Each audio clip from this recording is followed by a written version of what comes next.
for us. Mr. Chairman. Senator Johnson. Yes, I'd like to offer my Johnson Amendment number 1. I think without doubt, one of the factors fueling an explosion in human trafficking is the fact that our border is completely unsecure and we have a crisis of illegal immigration. The fact that this administration's policies are facilitating the multi-billion-dollar business model of some of the most evil people on the planet, including human traffickers, is without dispute. This crisis didn't have to happen.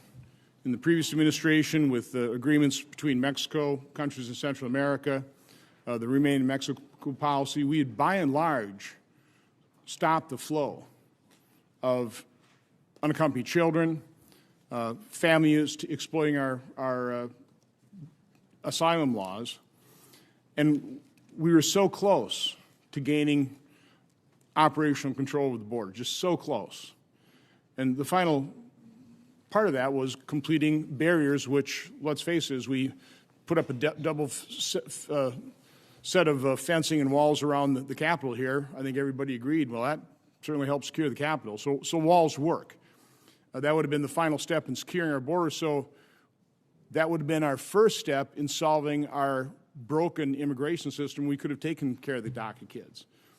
But again, because this administration completely dismantled what was working and did not complete the construction of the wall, now we have just record numbers of people coming to this country illegally, undocumented. That is going to create problems in terms of gang activity and, I mean, just all kinds of human depredation in terms of human trafficking, sex trafficking, everything else. So I understand the intent of this bill is to try and gain some control over human trafficking. The best way to do that, to reduce the flow of human trafficking, reduce the problem, is to secure our border. A key component of that is the wall.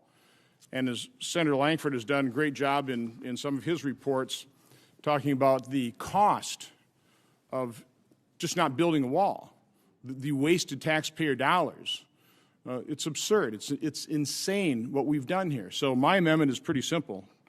If you're serious about reducing human trafficking, you need to get serious about ending the crisis of the illegal flow of illegal immigration and stop facilitating that business model of some of the most evil people on the planet, and we do that by completing the wall. So my amendment's pretty simple. It just it requires this administration to execute the laws that we passed and prohibits them from canceling or invalidating any of those contracts that the previous administration entered into to secure the border. And I urge all my colleagues to support my amendment. Any other senator wish to comment? I will say this committee has previously considered similar amendments from Senator Johnson on this issue. Many of these border contracts were executed hastily through contracting shortcuts, disregarding objective data, environmental concerns, and private property concerns. The Biden administration must be able to terminate contracts that are irresponsible, ineffective, and unsafe uses of taxpayer money, while also completing and fixing those barriers that actually add to our country's security. Therefore, I'd urge my colleagues to vote no. Senator Portman. Can I just add quickly, I've supported this amendment in the past, and it's very simple. When you go down to the border, as almost all of us have, I'm sure you see the gaps. They don't make any sense. You've got to have Border Patrol monitoring 24/7. The Border Patrol is very frustrated by it. But there's even a bigger issue here that I think both sides of the aisle should agree on, which is the technology. I mean, these are barrier systems, and it's a wall, but it's also monitoring, and it's not just cameras, it's also remote sensing, things that, are extremely important to getting control on the human trafficking issue, on the drug issue, and of course on the immigration issue. And in one sector that I visited, the wall was about 80 or 90% complete. And the gaps are frustrating because you see the metal, literally lying on the ground and some of the concrete barriers, and have to go by them every day. It's demoralizing. But only 10% of the technology was completed. So what they shut off by shutting off the contracts was much more about technology than it was about physical borders. And again, my sense is, as a bipartisan consensus, we support technology. And that's what makes the wall so effective. So I strongly support the amendment. I think we ought to allow these contracts to go forward rather than spend taxpayer money on something that's not being done, and ensure that this technology gets in place as well. It'll make the Border Patrol job easier, but also, as they told me, it makes their job safer. I mean, they actually use this, the technology side, without getting into detail, to monitor what's going on, but also to provide kind of their backbone for communications along the border, particularly in some of these areas where there's a lot of crossings, where it's really important that they have that communication. So anyway, that's my strong view on it. Thank you, Mr. Chairman. Mr. Chairman. Senator Romney. May I also note that of course, any administration has the responsibility and the right to review contracts if they feel the contracts were not done properly. Of course, there are billions upon billions, hundreds of billions of dollars of contracts in the military and so forth. Those have all been just moved right along, but those things relating to completing the technology and border fence, those have been held up. The administration has been in office almost a full year.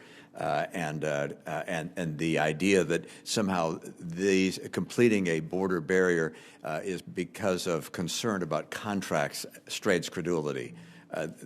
I believe the American people are speaking loud and clear that they want to have our border secure, and the impact on everything from drugs to human trafficking is so enormous that simply not proceeding with providing the barrier, the technology necessary, and completing the gaps in the barrier is just something I simply don't understand. The American people are crying out for this. The results of elections suggest this is a critical issue for the American people, and the disaster at the border, the crisis at the border, is overwhelming.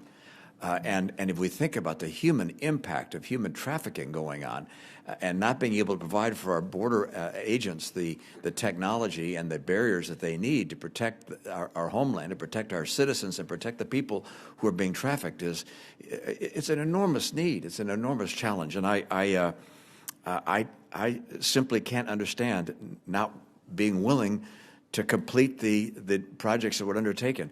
Some months ago, when the administration said they wanted time to review these contracts, it's like, okay, but I reviewed contracts. It doesn't take a year to review contracts, and I don't see a lot of other contracts being reviewed. So let's get this done and move on to provide the protection that our people and other people of other nations deserve. Thank you, Mr. Chairman. Thank you, Senator Scott.